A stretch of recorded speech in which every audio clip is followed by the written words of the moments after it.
Welcome to CH9 TV news. బులెటిన్ల ముందుగా headlines. Finland, Germany ప్రతినిధులతో తెలంగాణ సీఎం రేవంత్ రెడ్డి ముఖాముఖి.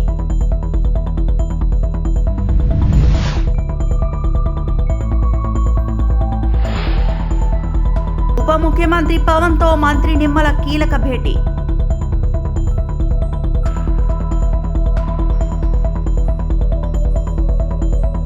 కిరీడిలో సోనూ సూద్, కంగనా వ్యాఖ్యలపై స్పందన.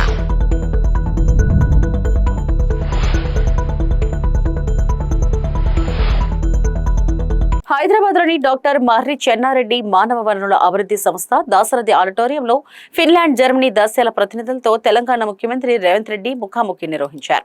రెండు దేశాల ప్రతినిధుల పర్యటన అనుభవాలు, తెలంగాణలో అమలవుతున్న అభివృద్ధి కార్యక్రమాలు, పరిపాలన సంస్కరణలు, పెట్టుబడులు, నైపుణ్యాభివృద్ధి, సుస్థిర అభివృద్ధి అంశాలపై చర్చించారు. ఈ సందర్భంగా తెలంగాణను పెట్టుబడులకు, ఆవిష్కరణలకు అనువైన రాష్ట్రంగా తీర్చిదిద్దుతున్నామని, విదేశీ సంస్థలు, ప్రభుత్వాలతో భాగస్వామ్యాన్ని మరింత బలోపేతం చేస్తామని ముఖ్యమంత్రి రేవంత్ రెడ్డి తెలిపారు. ఈ సమావేశం ద్వారా తెలంగాణ, ఫిన్లాండ్, తెలంగాణ, జర్మనీ మధ్య సహకారం మరింత విస్తరిస్తుందనే ఆశాభావం వ్యక్తం చేశారు. ఎవరినైతే మనం ఆదర్శంగా తీసుకున్నాం ఈరోజు German, Japan, South Korea, Finland or China, నేర్చుకోవడమే కాదు, నేర్చుకున్న వాళ్ళతో పోటీ పడే విధంగా తెలంగాణను తీర్చిదిద్దడమే ఈ ప్రభుత్వం యొక్క లక్ష్యము, ఆలోచన. దానికి ప్రతినిధులు మీరే. ఆనాడు పండిత్ జవహర్లాల్ నెహ్రూ గారు ఆలోచన చేసినా దాన్ని అమలు చేసింది మీలాంటి ఉపాధ్యాయులు, లేకపోతే మీలాంటి ఇంజనీర్లు. ఈరోజు నేను ఏదైనా ఆలోచన చేసినా, నేను కేశవరావు గారు తెలంగాణ సమాజం పట్ల సంపూర్ణమైన అవగాహన నుండి మేధావులు అని చెప్పగలిగిన వాళ్ళు నా దృష్టిలో ఇద్దరే. ఒకటి జయపాల్ రెడ్డి గారు, రెండు కేశవరావు గారు. నాకు పరిచయం ఉన్నదాంట్లో. నాకు పరిచయం లేని వాళ్ళు మేధావులు ఉండొచ్చు, నేను మేధావులు లేరని వాళ్ళని ఎవరిని తగ్గిస్తలేను. మళ్ళీ ఇది వివాదానికి దారి తీయకుంటే చెప్తున్నా. జయపాల్ రెడ్డి గారిని ఇందులో భాగస్వామ్యం చేయడానికి వారు లేరు. అందుకే కేశవరావు గారిని ఈ విద్యా సంబంధించిన అంశాలు క్షుణ్ణంగా మీరు పరిశీలించండి, మీరు పూర్తి స్థాయి సమయం ఇవ్వండి. నేను సమయం ఇచ్చిన రాజకీయ పరంగా పొలిటికల్ ఎగ్జిక్యూటివ్ జాబ్ మాత్రమే నేను చేయగలను. ఎగ్జిక్యూటివ్ ఎడ్యుకేషన్ అందించాలంటే మీ సహకారం కావాలి, మీరు బాధ్యత తీసుకోండి అని కేశవరావు గారిని రిక్వెస్ట్ చేసి ప్రభుత్వ సలహాదారుడుగా ముఖ్యంగా విద్యాశాఖను వారి పర్యవేక్షణలో ఈరోజు ఈ ప్రభుత్వం ముందుకు తీసుకెళ్తుంది. అందుకే ఈరోజు పిల్లల్ని బడికి తేవడం, బడికి వచ్చిన పిల్లల్ని ప్రయోజకులను చేయడం చాలా క్యాజువల్ యాటిట్యూడ్లో మనం తీసుకుంటూ వచ్చినాం. ఎందుకంటే గత ప్రభుత్వాలు కానీ ప్రభుత్వంలో ఈరోజు కూడా వెల్ఫేర్ అనే దానికి ఉన్న ప్రాధాన్యత లేదు. ఓట్లను సాధించుకునే ఆలోచనలకు అనుకూలమైన నిర్ణయాలు ప్రభుత్వాల మొదటి ప్రాధాన్యతలో ఉంటున్నాయి. అవి అవసరమే. అధికారం ఉంటేనే ఇవన్నీ చేయగలరు. రాష్ట్ర ఉప ముఖ్యమంత్రి పవన్ కళ్యాణ్ ను నీటిపారుదల శాఖ మంత్రి నిమ్మల రామానాయుడు మర్యాదపూర్వకంగా కలిశారు. రాష్ట్ర అభివృద్ధి, నీటిపారుదల శాఖకు సంబంధించిన పలు అంశాలపై ఇరువురు చర్చించినట్లు సమాచారం.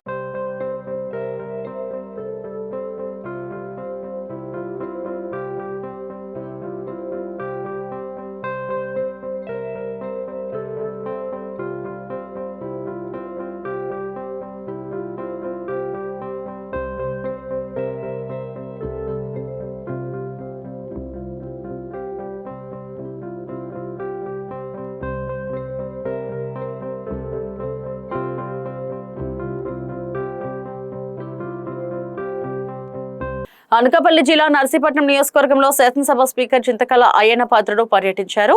గండకోట గ్రామంలో ఎన్టీఆర్ భరోసా సామాజిక పింఛన్లను లబ్ధిదారులకు పంపిణీ చేసి పలు అభివృద్ధి పనులను ప్రకటించారు. మాకవరపాలెం మండలం గండికోట గ్రామంలో శాసనసభ స్పీకర్ అయ్యన్న పాత్రుడికి గ్రామస్తులు హారతులు, పూల వర్షంతో ఘనస్వాగతం పలికారు. ఈ సందర్భంగా ఎన్టీఆర్ భరోసా సామాజిక పింఛన్లను లబ్ధిదారులకు పంపిణీ చేసిన స్పీకర్ తన కుమారుడు చింతకాల విజయ్ రాజ్యసభలో మాట్లాడటం గర్వకారణమని అన్నారు. ఎంపీ నిధులతో ప్రాంత అభివృద్ధికి మరింత ఊతం లభిస్తుందని తెలిపారు. రాష్ట్రంలో 62.07 లక్షల మందికి, అనకాపల్లి జిల్లాలో 2.53 లక్షల మందికి, నర్సీపట్నం నియోజకవర్గంలో 41,236 మందికి సామాజిక పింఛన్లు అందుతున్నాయని వివరించారు. మాకవరపాలెం మండలానికి 114 కోట్ల అభివృద్ధి పనులు మంజూరు చేశామని, గండికోట గ్రామంలో అంతర్గత రహదారులు, శ్మశాన వేటక అభివృద్ధికి 40 లక్షలు కేటాయించినట్లు ప్రకటించారు. ఈ కార్యక్రమంలో ప్రజాప్రతినిధులు, జనసేన, టీడీపీ నాయకులు, అధికారులు, గ్రామస్తులు పాల్గొన్నారు. చంద్రబాబు గారు ఏమన్నారంటే ఒకటో ప్రధానమంత్రిగా వస్తున్నారు, మనకు అవ్వదు, కష్టం ఉంటుంది, అంటే ఒక రోజు ముందే పరిచయం చెప్పారు. అంచేది వేళ అని మన నర్సీపట్నం నియోజకవర్గం ఇలా అయిపోయింది, 60% అయిపోయింది. మరి ఎన్నిటిలో మళ్ళీ ప్రధానమంత్రి గారు వస్తున్నారు.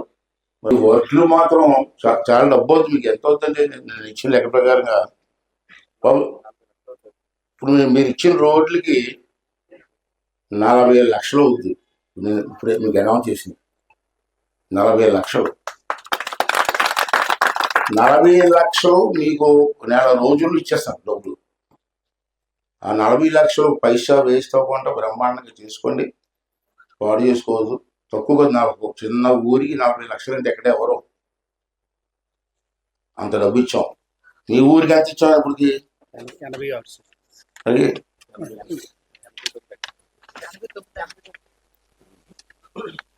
భీమవరం పంచాయతీలో ఇప్పుడు వరకు నేను ఇచ్చింది 88 లక్షల 70. 88 లక్షల 70 వేలు ఇచ్చారు ఇప్పుడు వరకు మొత్తం పంచాయతీకి మొత్తం. కానీ ఇప్పుడు మీ ఊరికే 40 లక్షలు ఇస్తున్నాను. అంటే ఆ డబ్బులు పాడు చేసుకోకుండా చక్కగా ప్రతి పైసా ఖర్చు పెట్టి వేసుకోండి. అందరూ కూడా ఆనందంగా ఉంటుంది. అందరి దయ వల్ల, ఆ భగవాన్ దయ వల్ల మా పెద్ద అబ్బాయి విజయ్ కూడా రాజశేఖర్ మెంబర్ ఇచ్చారు. చంద్రబాబు నాయుడు గారు నాకు ఎలాగా వయసు అయిపోతుంది, తప్పుకుంటా సార్ అన్నాను. అది బాబుని తీసుకురమ్మని చెప్పి ఇచ్చారు. మీ అందరి ఆశీస్సులు, మీ అబ్బాయి లాగా మీ అందరి తాలూ దీవులతో మంచి పోస్ట్ వచ్చింది ఢిల్లీలో. రాత్రి మీరు టీవీ కూడా చూసుంటారేమో. మొట్టమొదటిసారిగా పార్లమెంట్ లో మాట్లాడాడు అల్లు, బ్రహ్మాండంగా మాట్లాడాడు కుర్రాడు. నేను ఒకరి నుంచి అదేపోతున్నాను, ఎప్పుడన్నా పార్లమెంట్ లో మాట్లాడాలా, నేను బ్రతికొండగా చూడాలని చెప్పి ఎంతో ఆశపడ్డాను. ఆ భగవంతు దేవాల కోరిక నాకు రాత్రి తీరిపోయింది. కానీ మీరు అందరూ ఆశీర్వాదం ఇచ్చారు. అందరికీ పేరు పేరున ధన్యవాదాలు తెలుపుకుంటూ బాలీవుడ్ నటుడు సోనూ సూద్ తన పుట్టినరోజు సందర్భంగా మహారాష్ట్రలోని షిరిడి సాయిబాబా ఆలయాన్ని సందర్శించారు. అనంతరం నిర్వహించిన మీడియా సమావేశంలో పలు జాతీయ అంశాలపై స్పందిస్తూ విద్యార్థుల నిరసనలపై నటి కంగనా రనౌత్ చేసిన వ్యాఖ్యలపై కూడా తన అభిప్రాయాన్ని వెల్లడించారు. पर मुझे लगता है कि ये जितने युवा लोग हैं वही एक्टर्स बनाते हैं, वही आपको इस मुकाम तक पहुंचाते हैं. जब तक वो आपके साथ रहेंगे तो आप रहेंगे, अगर वो नहीं रहेंगे तो फिर तकलीफ होगी. इसलिए सबको साथ लेकर चलना चाहिए. आपका जो प्रोफेशन है वो कोई भी हो, आप एक्टर हैं, डॉक्टर हैं या कोई भी हैं, जब तक लोग आपके साथ जुड़े हैं तब तक आप का जो अस्तित्व है वो इस दुनिया के अंदर मायने रखता है. अदरवाइज कोई फायदा महिलाओं को उन्होंने कत्ल कहा है. अगर ऐसा कहा है तो बहुत मुझे लगता है कि शर्मनाक बात है. ऐसे नहीं कहना चाहिए. और ऐसे नहीं बोलते कि तोल मोल के बोल. बड़ा ज़रूरी है कि आप सोच समझ के बोलें, क्योंकि जो जनता है वो ही ईश्वर का दूसरा रूप है. ఆనాడు రాహుల్ గాంధీకి మాట ఇచ్చాను కాబట్టి ఈనాడు 3.5 ఏళ్ల మా పార్టీ ప్రభుత్వ రాజకీయ వ్యవహారాల గురించి మాట్లాడలేదని టీపీసీసీ వర్కింగ్ ప్రెసిడెంట్ జగ్గారెడ్డి అన్నారు. నేనేదైనా మాట్లాడాలనుకుంటే ఢిల్లీ ట్రైన్ ఎక్కి రాహుల్ గాంధీతో మాట్లాడిన తర్వాతే బయటకు వచ్చి మాట్లాడతా. మనసులో ఒకటి పెట్టుకుని బయట మరొకటి మాట్లాడే వ్యక్తిని కాదు అంటూ జగ్గారెడ్డి వ్యాఖ్యానించారు. 3.5 ఏళ్ల క్రితం మా పార్టీలో లోపాలు ఉంటే బయట మాట్లాడారు. కార్యకర్తల వ్యవహారం, పార్టీ అంశాలపై అంతర్గతంగా బహిరంగంగానూ చర్చించాను. ఈ మధ్య పీఏసీ మీటింగ్ లో అంతర్గతంగా మాట్లాడే విషయాలు కూడా బయటకు వస్తున్నాయని సమావేశానికి పోవడమే మానేశాను. పీఏసీ మీటింగ్ కి వెళ్లి ఉంటే పార్టీలో జరుగుతున్న వ్యవహారాలను ఏఐసీసీ ఇన్ఛార్జ్ సీఎం దృష్టికి తీసుకెళ్లేవాడిని. మళ్లీ నేను మాట్లాడిన అంశాలు బయటకు వచ్చేవి, అందుకే పోలేదు. ఈ 3.5 ఏళ్లుగా ఇప్పటి వరకు కాంగ్రెస్ పార్టీ రాజకీయ ప్రభుత్వ వ్యవహారాలను ఎక్కడా బహిరంగంగా అంతర్గతంగా చర్చించలేదని జగ్గారెడ్డి చెప్పుకొచ్చారు. అందరికి లేచినాక పక్కకు మాణిక్ ఠాకూర్ ఉండే, నన్ను పిలిచిండు. జగ్గారెడ్డి ఏ కామ్ కర్ సక్తే క్యా సాబ్ అన్నాడు. నేను 15 నిమిషాలు మాట్లాడినా, విన్నాడు. సాబ్ బోలో సాబ్ అన్నా. अगर आपको किसी के ऊपर गुस्सा आए तो कांग्रेस पार्टी में నీకు కాంగ్రెస్ పార్టీలో ఎవరి మీద కోపం వస్తే బయట తిట్టకు, నువ్వు ఢిల్లీకి రా, నాకు వచ్చి నా ముందు తిట్ట అని చెప్పిండు ఆయన. నిజంగా ఇది అబద్ధం కాదు. పక్కకు మాణిక్ ఠాకూర్ ఉన్నాడు. अगर आपको गुस्सा है तो अगर राहुल गांधी मर्चिपोए, राहुल जी भी भूल गए होंगे. राहुल जी बोले भाई आपको अगर किसी के ऊपर गुस्सा है तो सीधा दिल्ली आओ, मैं अपार्टमेंट देता हूँ, मेरे सामने आके वो तुम्हारा गुस्सा क्या बोलना चाह मेरे सामने बोलो, మరి మీడియా के सामने मत बोलो అన్నాడు ఆయన. మీడియా ముందు అనకు, కోపం వస్తే నువ్వు నా దగ్గరికి రా, నా ముందు ఏమంటావాను నువ్వు అని. అందుకే నేను చెప్పాలనుకున్నా ఏదన్నా, అందుకే ఆ 3.5 ఏళ్ళ నుంచి ఇప్పటి వరకు నేను బయట రాహుల్ గాంధీ అన్న మాటకు, నేను ఇచ్చిన మాట కట్టుబడి నేను ఇప్పటిదాకా ఎవరి విషయాలు కానీ ఏ విషయాలు కానీ బయట కూడా మాట్లాడతలేదు. ఈ జూలైలో మాట్లాడుతున్నా కాబట్టి ఈ వివరణ ఇచ్చిన నీకు. అరే జగ్గారెడ్డి మాట ఏదో చెప్తానాడు 30 తారీఖు లోపల, మరి ఏం చెప్తలేడు, మాట తప్పిండా? నేను మర్చిపోతే మీరు యాడ్ చేసారు. ఓకే, మీడియా గుడ్ యాక్టివ్ ఉన్నది, యాడ్ చేసారు. కానీ జగ్గారెడ్డి 30 లోపల మాట్లాడుతున్న మాట ఏమైంది అని మీరు యాడ్ చేశారు. నా మాట మీద నేనున్నా, కానీ ఇక్కడ ఏముంది, मैं राहुल जी को बात दिया 3.5 साल बाहर बात नहीं करा, अभी करता. నేను ఏదైనా మాట్లాడేది ఉంటే ఇక తప్పదు, మాట్లాడాలి. ఇక కాంగ్రెస్ పార్టీ రాజకీయాలు లేదా కాంగ్రెస్ గవర్నమెంట్ ఏదన్నా నేను బయట మాట్లాడాలంటే ఫస్ట్ ఢిల్లీ ట్రైన్ ఎక్కి ఢిల్లీకి పోయి రాహుల్ గాంధీ ముందు చెప్పిన తర్వాతనే మీడియా ముందు మాట్లాడతాను.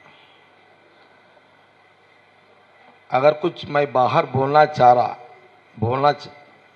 आने का दिन आने का है, आई तो सीधा ट्रेन चढ़ता हूँ, दिल्ली जाऊँगा, राहुल जी अपार्टमेंट 15 दिन 1 महीना रह के अपार्टमेंट लेके बात करने के बाद आके बात करता हूँ. जब तक बाहर बात करने का नो चांस, అప్పటిదాకా బయట మాట్లాడ. క్లారిటీ వచ్చిందా? తెలుగుదేశం పార్టీ రాజ్యసభ సభ్యుడు చింతకాయల విజయ్ తన తొలి ప్రసంగంతో అందరి దృష్టిని ఆకర్షించారు. మాజీ ప్రధాని అటల్ బిహారీ వాజ్పేయి చారిత్రాత్మక ప్రసంగంలోని భావాలను ప్రతిధ్వనిస్తూ చేసిన ఆయన ప్రసంగం రాజకీయ వర్గాల్లో చర్చనీయాంశంగా మారింది. हम जिएंगे तो इस भारत के लिए, मरेंगे तो इस भारत के लिए, और मरने के बाद भी गंगा जल में बहती हुई हमारे अस्थियों को कोई कान लगाकर सुनेगा तो एक ही आवाज आएगी, भारत माता की जय और Vande Mataram. In 1875, Mahoday, I would like to say that these words always inspire me and also remind me that Bharat is not just a nation, it is a living legacy of sacrifice. In 1875, Sri Bankim Babu coined 2 words about our motherland, Vande Mataram. In 1908, a boy of 18, Khudiram Bose, walked to the gallows and final words on his lips as the noose tightened were Vande Mataram. When Veer Savarkar ji endured the back-breaking torture of the Sillar jail in Kala Pani, every lash of the tyrant's whip was answered not with a cry of pain, Mahadev, but with the fearless cry of Vande Mataram. The body may have been chained, but the spirit of Bharat remained unconquered, Mahadev. When Sri Chandrasekhar Azad ji made his final stand in Alfred Park, Allahabad, choosing death over surrender, his final declaration to the universe was Vande Mataram. The great revolutionary from my hometown, Narsipatnam, in Andhra Pradesh, the land forever associated with the legendary Alluri Sita Ramaraju. The empire shot him, tied to the tree and shot him point blank.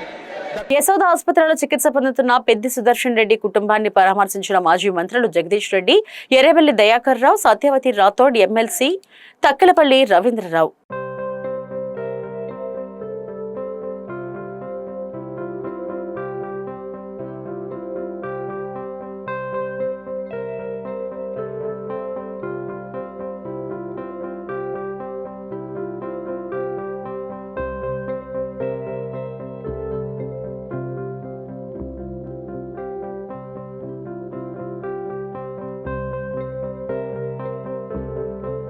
పశ్చిమ గోదావరి జిల్లా ఆచంట మండలం పెనుమంచిలో గ్రామంలో రైతుల పరిస్థితి ఆందోళనకరంగా ఉంది. తాడేరు మురికి drain, గుర్రపు డెక్క, చెట్లు చెత్తతో పూర్తిగా మూసుకుపోవడంతో వర్షపు నీరు దిగువ ప్రాంతాలకు వెళ్లలేక వందల ఎకరాల పంట పొలాలు నీట మునిగిన పరిస్థితి. సిద్ధాంతం, నడిపూడి, చిన్నమల్లం, కొండమంచలి, ఆచంట ఎగువ గ్రామాల నుంచి వచ్చే నీటి ప్రవాహం వల్ల తీవ్ర అంతరాయం. నీట మునిగిన వరి పొలాలు సుమారు 200 నుండి 300 ఎకరాల వరి పంట నీటి మునిగినట్లు రైతులు ఆందోళన వ్యక్తం చేస్తున్నారు. ఎకరాకు 14,000 రూపాయల నుండి 15,000 రూపాయల వరకు నష్టం వాటిల్లినట్లు రైతులు ఆవేదన వ్యక్తం చేశారు. ఇప్పటికే పెట్టుబడులు పెట్టిన రైతులు తీవ్ర ఆర్థిక సంక్షోభంలో డ్రైన్ శుభ్రం చేయకపోవడమే ప్రధాన కారణమని రైతులు ఆరోపిస్తున్నారు. అధికారులు వెంటనే డ్రైన్ అడ్డంకులు తొలగించాలని రైతులు డిమాండ్ చేస్తున్నారు.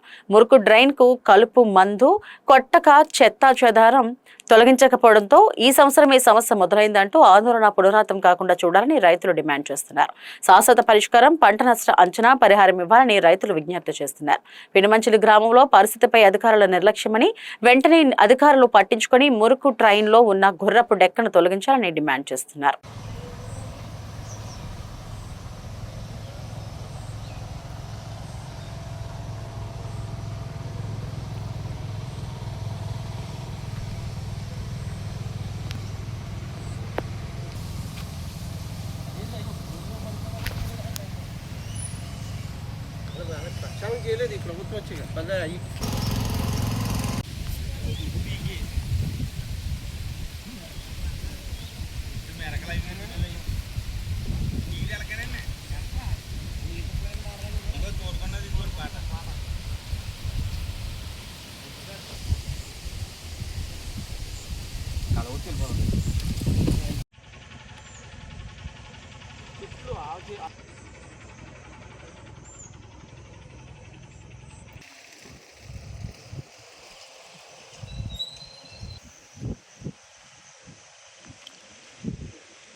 శ్రీకాళహస్తి సబ్ డివిజన్ పరిధిలో నేరాల నియంత్రణ, మాదక ద్రవ్యాల నిర్మూలన, ప్రజలకు సురక్షిత వాతావరణం కల్పించేందుకు ప్రత్యేక చర్యలు చేపట్టినట్లు డీఎస్పీ నరసింహమూర్తి తెలిపారు. పలుమార్లు ఏరియా డామినేషన్ కార్యక్రమాలు నిర్వహించి నేరస్తులు, అసాంఘిక శక్తులపై నిఘా ఉంచినట్లు చెప్పారు. మొత్తం 15 కార్డినెన్స్ సర్చ్ ఆపరేషన్లు నిర్వహించి పత్రాలు లేని సుమారు 600 వాహనాలను స్వాధీనం చేసుకుని చట్టపరమైన చర్యలు తీసుకున్నామని వెల్లడించారు. రాత్రి వేళ అనుమానాస్పదంగా తిరుగుతున్న 49 మందిని అదుపులోకి తీసుకుని వారిపై బైండ్ ఓవర్ కేసులు నమోదు చేసినట్లు తెలిపారు. అలాగే ప్రజా శాంతికి భంగం కలిగించే అవకాశం ఉన్న 55 మందిపై కూడా బైండ్ ఓవర్ చర్యలు చేపట్టినట్లు చెప్పారు. ఈ మీడియా సమావేశంలో 1 టౌన్ సీఐ వెంకటేశ్వర్లు పాల్గొన్నారు. చట్టాన్ని ఉల్లంఘించే వారు కానీ చట్టాన్ని చేతులకు తీసుకునే వారు పట్టిన వారిని గుర్తించడం జరిగింది. ఇప్పటిదాకా 55 మంది మీద ఇప్పటిదాకా బైండ్ ఓవర్ చేయించడం జరిగినది. రాబోయే మున్సిపల్ ఎలక్షన్స్, పంచాయతీ ఎలక్షన్ పకడ్బందీగా మేము ఇప్పుడు గ్రామాలను సందర్శించడం, గ్రామాల్లో సమస్యలు తెలుసుకోవడం, గ్రామాల్లో ప్రాబ్లమాటిక్ పర్సన్స్ ఎవరున్నారు, ఇష్యూస్ ఏమున్నాయి, ఆ ఇష్యూస్ రెవెన్యూకి సంబంధించిందా, పోలీస్ సంబంధించిందా, ఇతర డిపార్ట్మెంట్ సంబంధించిందా అనే విషయాలు కూడా అన్ని విషయాలు క్షుణ్ణంగా మేము నోట్బుక్లో రాసుకోవడం, ఒక డేటా తయారు చేయడం జరుగుతున్నది. ఆ విషయాల్లో కూడా ప్రోయాక్టివ్ పోలీసింగ్ అంటే అలాంటి ఇష్యూస్ ఏమైనా ఉంటే ఎవరితో సంప్రదించాలి, ఆ సమస్య పరిష్కారం ఎవరు చేయాలనే విషయాల మీద దృష్టి పెట్టడం జరిగింది. సమస్యలని పరిష్కారం చేయడానికి ప్రయత్నం చేస్తున్నాము. గ్రామాలను కంటిన్యూగా సందర్శించడం జరుగుతున్నది. గ్రామంలో అన్ని విషయాలు తెలుసుకోవడం జరుగుతున్నది. మున్సిపాలిటీలో కూడా పోలీసు విజిబుల్ పోలీసింగ్ పెంచడం జరిగింది. మున్సిపల్ ఎలక్షన్లు కూడా మేము సిద్ధమవుతున్నాము అనే విషయం మీ ద్వారా తెలియజేస్తున్నాను. ఇది మాకు సబ్ డివిజన్లో ఉన్న క్రైమ్ సంబంధించిన సమాచారం. మనకు గంటి నాగేశ్వరరావు గారు వారి సహకారంతో, వారి మిత్ర బృందం సహకారంతో చాలా